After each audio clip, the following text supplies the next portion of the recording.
Are you seriously attending our wedding? Well, I might cringe a bit introducing you as my sister-in-law to our relatives, Lily, my brother's fiancée, quipped. I'm Katie, a 37-year-old single woman who left school early. I don't hide my dropout status or my solo life at this stage. Actually, I embrace it, knowing it's led me to a fulfilling life with my beloved family. Since I can remember, my family has known poverty and the absence of a father figure. My mother, unmarried, raised me and my younger brother Georgie, just 2 years my junior. Despite her tireless efforts, providing for 2 children meant we were always on the brink of financial struggle. Occasionally, a relative would offer assistance, but my mother would politely decline, saying, "Only when we're truly desperate, please." When I questioned her refusal, she'd respond, "Accepting might upset his wife." Yet truthfully, there were times I wished she had accepted the help. Georgie was an exceptional child, consistently ranking at the top of his class in elementary school. As his proud older sister, I envisioned a bright future for him. His teacher even suggested him for a prestigious school, but finances barred that path. Instead, he settled for a less than ideal institution, leaving me feeling helpless. Determined to support him, I made the bold decision to leave school and enter the workforce. Truthfully, academics never held much appeal for me. While job opportunities for dropouts were scarce and poorly compensated, I found myself in a modest office position. When the business owner retired and recommended me to a reputable company, my fortunes changed. With diligence, I climbed the ranks, earning a managerial role by age 35 with a salary matching that of college graduates. Yet my brother's fiancée Lily appears disapproving of my dropout status, particularly since my brother Georgie, now a graduate of a prestigious university, thrives as a salesman at ABC Trading, a top-tier company. Whether it's my single eyelid or my demeanor, Lily seemed to peg me as a failed dropout from our first encounter. I was taken aback when Georgie disclosed Lily's query, "Is your sister, like, some sort of troublemaker?" Despite Lily's striking appearance and her father's position as a director at ABC Trading, where Georgie works, her character is questionable at best. During one visit to our home, Lily was so repulsed by our dilapidated apartment that she refused to step inside, lamenting, despite dressing up nicely, "I'm getting dirtied." She felt ashamed that her boyfriend, under her father's authority as department head, commuted from such humble surroundings. Consequently, she arranged for Georgie to move into family housing, leveraging her father's influence. She absurdly insisted it was for their future marriage, but there was a catch. Outsiders were barred from entering, even close relatives needing permission for each visit. When I quipped about missing out on seeing their wedded bliss, Lily's mother easily retorted, "That's precisely why they're in family housing." Furthermore, Lily displayed rudeness towards my mother during her visit to our home. Whispering in a tone Georgie couldn't catch, she remarked, "Since your mother-in-law was poor, Georgie will be stuck repaying his student loans even after marriage. Don't parents usually cover tuition?" Her gaze bore into my mother. The truth was, both my mother and I had diligently saved for Georgie's education, but he insisted on handling it himself. It revealed the challenging personalities of Lily and her mother, a trait Georgie recognized due to their pretentious airs reminiscent of celebrities. I've desired my mother's relocation to the company housing, yet Lily claims that siblings of the husband aren't eligible. This leaves my sister-in-law isolated, a distressing prospect. When I mentioned my scholarship graduation, Lily's mother chimed in, "You're eager to ease your mother's burden, aren't you? Such a thoughtful and wonderful person." She happily extolled Lily and her family's virtues. Well, if the couple is happy together, there's no reason for us to criticize them, so we kept our opinions to ourselves. However, that turned out to be a mistake. Lily and her family began to ostracize me and my mother, particularly me. "Sister-in-law, are you planning to attend the wedding?" With Georgie's wedding just 2 weeks away, Lily suddenly reached out to me. Of course, he's my only brother, but the venue is quite extravagant, with around 150 guests expected. It seems they've even invited the president and managing director of ABC Corporation, along with other VIPs, considering the marriage between the department head's daughter and the promising Georgie. Concerned about the attire, I asked if they had a dress code. Lily responded, "I think everyone would feel uncomfortable if there's one sister-in-law who looks less well off." "What do you mean less well off?" "What do you mean less well off?" "Well, I plan to wear a formal outfit. Your idea of formal is probably a catalog suit worth about 10,000 yen, right?" It's awkward to stand out among people wearing high-end brands, Lily judged, deeming me of lower status. To be honest, I'd rather you didn't attend our wedding.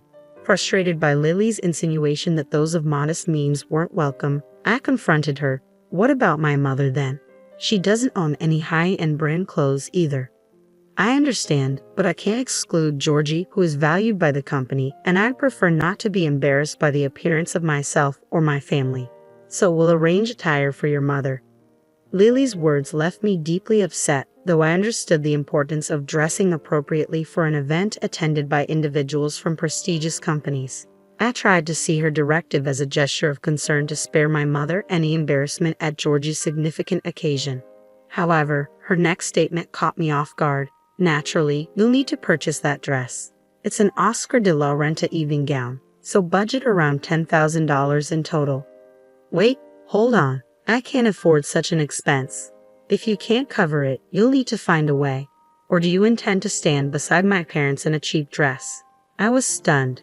And have you discussed this with Georgie? I haven't informed Georgie yet. Naturally, he assumes both you and mother will be there, but it could affect his future if his mother remains unmarried and his sister is labeled a dropout. Well, I believe nowadays being from a family with single mothers or dropouts doesn't hinder someone's career. Refusing to succumb to Lily's biases, I declared, regardless, it's my brother's wedding, so both mother and I will attend. We'll arrange our attire without relying on your stipulations. If it truly bothers you, then simply don't extend the invitation. I confided in mother and sought her counsel. She appeared downcast initially but soon brightened and said with resolve, "Don't fret, Katie. I made a promise to ensure Georgie's happiness. Leave it to me." With that, she dialed a number, eventually revealing something astonishing. The wedding day arrived, and a solemn ceremony unfolded in the chapel. Initially, I debated whether to inform Georgie about Lily's remarks, but ultimately, I entrusted everything to mother and kept quiet. Yet Georgie's demeanor appeared tense. Was it mere nerves, or had mother divulged something to him? Following the ceremony, I was taken aback when I glanced at the seating arrangement in the reception hall. Mother's name was the sole entry in the family section, and I found no seat allocated for me. Wait, no seat for me. Despite confirming my attendance, it seemed they were deliberately sidelining me from the reception. Just then, Lily's parents arrived, casting a disdainful glance in my direction. I can't fathom why you didn't grasp Lily's hint to skip the reception. We tolerated your presence at the ceremony out of obligation, but we refuse to have your poverty on display at the reception. Leave, dropout sister. Like mother, like daughter. Very well, I'll leave. With a heavy heart, I walked away from Lily's parents, who smirked smugly. To my surprise, standing nearby was Mr. Ashcroft, the CEO of Nikomimi Corporation, a prominent company and a business associate of Lily's father, alongside Georgie. Mr. Ashcroft, thank you for coming. Georgie greeted him warmly. Katie, you're causing a disturbance. My apologies, Mr. Ashcroft. We were simply addressing an uninvited guest, Lily's father interjected. Mr. Ashcroft then intervened. If you're adamant about removing Katie, then I, as her father, will also excuse myself from the reception. Huh? Father, what are you saying? They exchanged bewildered looks, struggling to comprehend Mr. Ashcroft's unexpected declaration. Katie is indeed my daughter, Mr. Ashcroft affirmed. It emerged that he and mother had been involved in their 20s. At the time, Mr. Ashcroft was an executive poised to become CEO, while mother, orphaned in an accident, faced solitude. Their relationship encountered initial resistance. Moreover, when mother became pregnant with me, Nikomimi Corporation, Mr. Ashcroft's father's company, teetered on the brink of bankruptcy. Opposition abounded, thinking the marriage would aid the company's recovery. Thus, mother proposed postponing the marriage until the company stabilized. Despite societal disapproval, she embraced single motherhood, nurturing me with the love she shared with Mr. Ashcroft. However, the company's fortunes didn't markedly improve. When mother became pregnant with Georgie, the CEO's daughter, extending a proposal, offered a lifeline. Mother selflessly stepped aside, asserting, "I'll raise our children with care. You needn't acknowledge them. Just find happiness with her and revive your company." Upon marrying the CEO's daughter, Mr. Ashcroft not only revitalized his company but propelled it to unprecedented heights, where it transitioned into a publicly traded company. However, our marriage remained childless, and we divorced a year ago due to my wife's infidelity. Following this, I sought reconciliation with Mother shortly before Georgie's wedding. I met with Ashcroft, the company's president, and my father. Oh, I remember him. Yes, he was the uncle who visited our apartment occasionally during my childhood, offering assistance to Mother. Little did I know he would later become President Ashcroft. As I glanced at him involuntarily, he offered a reassuring smile and remarked, "You've been through a lot. Your mother told me about the upcoming wedding." He confided his concerns in me. President Ashcroft, now Georgie's business partner, was well acquainted with Georgie's abilities. I hope for him to lead Migo Mimi Corporation someday. However, if he fails to discern the true intentions of deceitful individuals and disregards his mother and sister, I cannot entrust the company to him. Thus, he used the wedding as an opportunity to assess Georgie's character. The day prior to the wedding, President Ashcroft and Mother disclosed their history to Georgie, along with Lily's family's attempts to exclude us.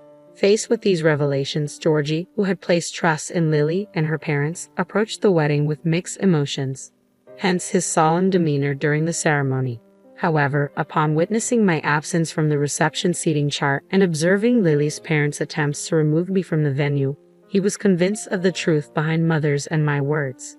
Georgie escorted Lily to the reception desk and declared, "Lily, Mr. and Mrs. Lily, I'm calling off this marriage. I refuse to align myself with individuals who disrespect and belittle my beloved mother and sister." Hold on a moment. You can't just make such a decision out of the blue. Indeed, this is all a misunderstanding. Besides, we've already completed the ceremony. The pair was in a state of panic, yet Lily, failing to grasp the gravity of the situation, inadvertently worsened matters. "What? Georgie, are you choosing those lower-class mother and daughter over me? You should know your place." Lily's parents, visibly shaken, attempted to intervene, but it was too late. As I laid out the details to Lily, she collapsed in despair, tears streaming down her face.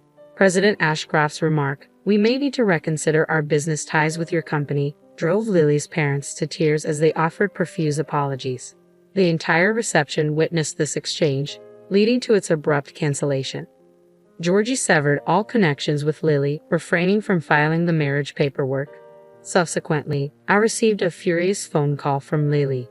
"You ruined my chances with Georgie. I'll be sending you a bill for damages and venue cancellation fees." In response, I calmly stated, "Is that so? In that case, I'll be taking legal action for defamation." Everyone at the reception heard the derogatory remarks from you and your parents. With that, she fell silent.